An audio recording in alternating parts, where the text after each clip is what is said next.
Because governing is harder than bitching about what government does. And guess what?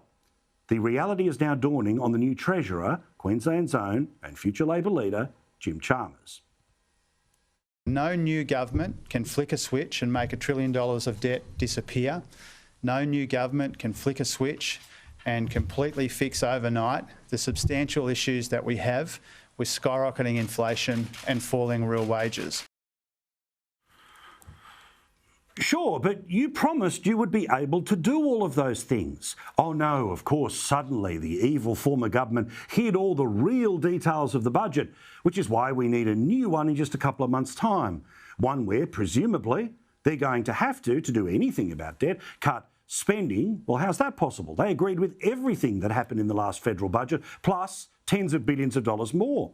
And what about taxes? Well, they've only come up with one, and it's going to make less than $2 billion over 4 years.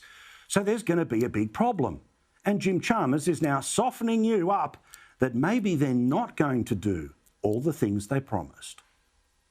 We want to engage the Australian people in a big, national, honest conversation about these economic challenges. We will only solve them together.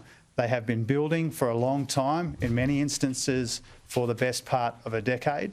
They will take some time to turn around. They will require hard work to turn them around, but that hard work has already begun. Oh, a long national conversation.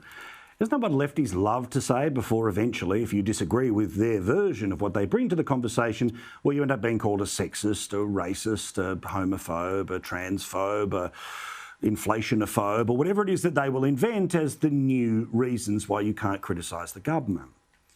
I stand by every word that I said in the past 6 weeks.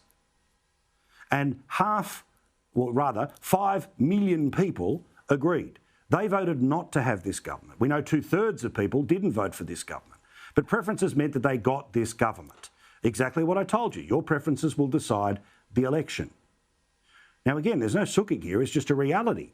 There is a consequence when you change the government. And in my view, the government that is now in place has promised too much.